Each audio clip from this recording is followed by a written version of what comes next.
마라나타, 여행자는 요구하고 순례자는 감사한다. 한번 스스로 입으로 한번 해보세요. 여행자는 요구하고 순례자는 감사한다.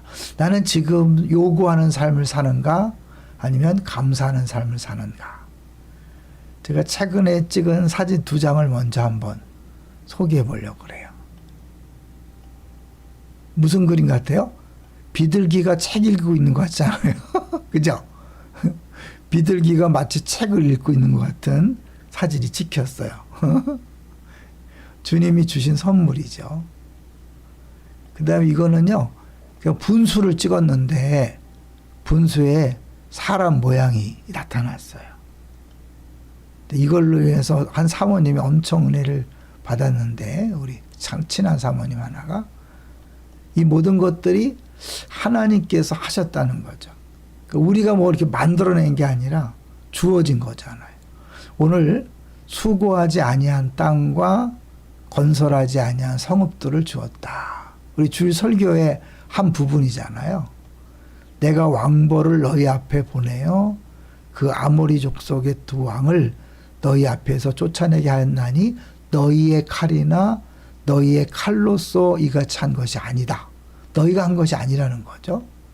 그 다음 구절이 더 중요하죠.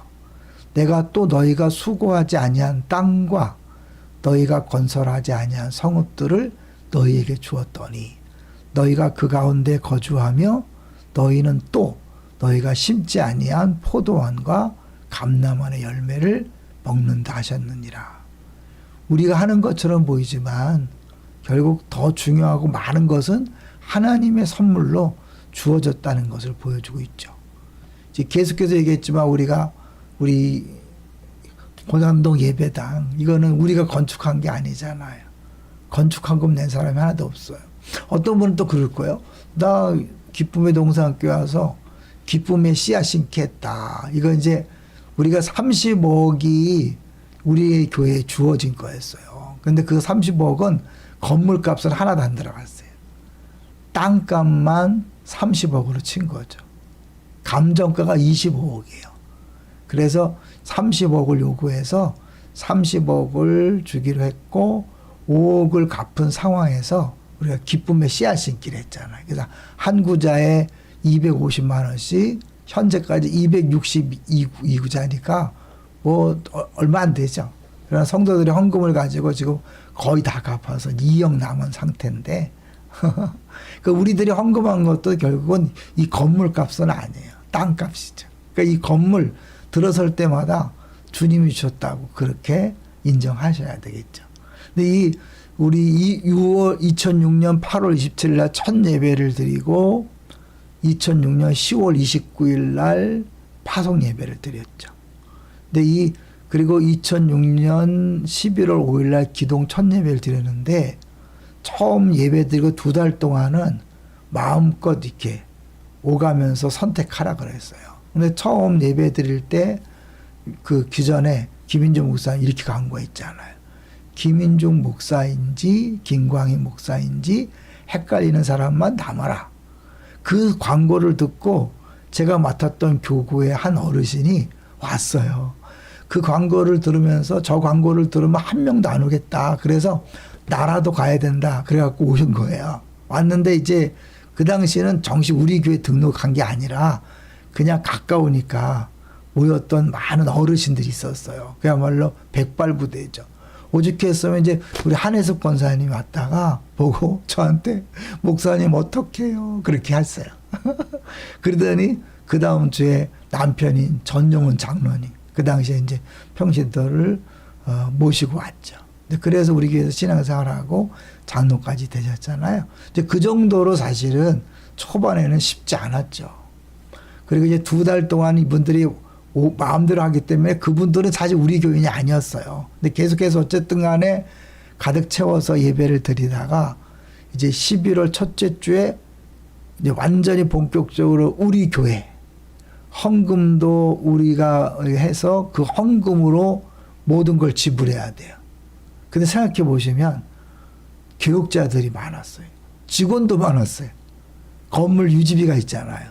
그 당시에 몇 명이 우리 교회 교인이 될지를 이제 정확히 몰랐기 때문에 사실은 쉽지 않았어요. 왜냐하면 11월 첫째 주까지 정식으로 등록 카드를 쓰신 분은 그렇게 많지 않았거든요.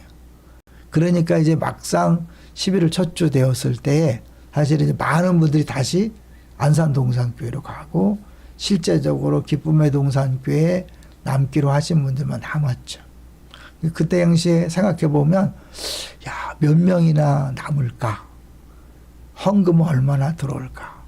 과연 교육자 사례, 직원들 월급, 이 건물 유지비를 감당할 수 있을까? 걱정을 했었어요. 그다음 문득 떠올랐죠. 야, 이게 네 교회냐? 주님의 교회지. 그래서 제가 걱정하다가 주님이 당회장입니다. 저는 부목사로 있겠습니다. 그러면서 마음의 평안을 얻었죠. 이스라엘 역사를 보면요. 이스라엘 역사를 보면 이 왕들의 가장 큰 실수는 뭐냐면 그가 왕이 된 것이 하나님의 은혜예요. 사울도 그렇고 솔로몬도 그렇고 또 하다못해 여로보암도 다 하나님이 왕 되게 하셨는데 자기 힘으로 그 왕의 자리, 나라를 지키려고 했을 때 문제가 생긴 거죠. 사울도 그렇고 솔로몬도 그렇고 여로보암도 그렇고 대표적인 인물들이죠. 그러니까 하나님이 여기까지 이끄셨다는 것을 잊어버리면 망각하면 이제 그때부터 문제가 되는 거죠. 우리가 여호수아 24장에서 여호수아가 세계 언약을 맺기 전에 쭉 얘기한 게 뭐예요? 아브라함 선택부터 지금까지 하나님의 은혜로 왔다. 하나님이 하셨다. 그러므로 너희도 이제 하나님을 섬기라 그러는 거잖아요. 믿음의 힘은요. 과거에 대한 감사에서 나온다는 것을 보여주는 거죠. 과거를 잊지 않는 거예요. 지금까지 베푸신 은혜를 잊지 않고 감사할 때 이제 우리도 기쁨으로 주를 섬길 수 있고 주님만 의지할 수 있는 거죠.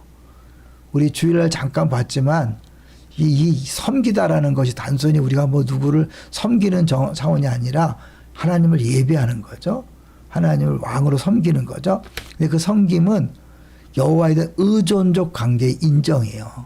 처음부터 마지막까지 내가 한 게 아니라 주님이 하셨다. 그러니까 지금도 주님 하셔야 된다. 주님 아니면 아무것도 안 된다라고 인정하는 것이 진정한 섬김이고 예배고 믿는 거죠. 이제 그거를 이제 과거에 대한 것을 잊지 않을 때 가능한 거죠. 그래서 에베네셀 여기까지 도우매들 여기까지 도우셨다고 인정한다면 여호와는 나의 목자. 지금도 그 하나님이 목자가 되셔서 가장 좋은 길을 인도한다. 그리고 미래를 볼 때 여호와 이레의 하나님이 가장 좋은 것으로 예비하셨다. 이걸 믿고 가는 거죠. 이런 믿음이 있는 사람에게는 어떠한 환경과 조건도 문제가 되지 않는 거죠. 제가 새롭게 와서 듣다가 한 목사님이 그런 얘기하는 걸 들었어요. 수영을 잘하는 사람에게는 물의 깊이는 전혀 문제가 되지 않는다. 깊은 것이 나한테 상관없어요. 수영할 줄 알기 때문에. 그런데 그 따지고 보면 수심이 깊을수록 더 좋은 거 있죠. 수영 못하는 사람에게는 물이 깊이가 두려움의 대상이지만 수영을 잘하는 사람한테는 수심이 깊을수록 두려움이 아니라 오히려 더 많이 뜨는 거죠. 실제로 이번 파리 올림픽 때 신기록이 적었대요. 왜냐하면 2.1m밖에 안 돼갖고 수심이 딴 때보다 낮았다는 거예요. 그러니까 수영이 신기록도 안 나왔다는 거죠.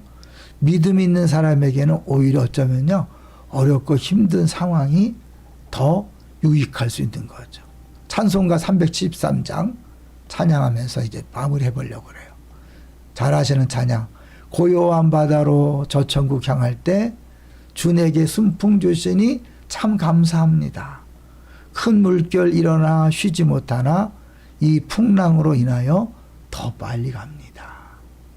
네, 지금 고난과 어려움을 겪고 있는 성도들이 있어요. 하나님께서 여기까지 인도하셨습니다.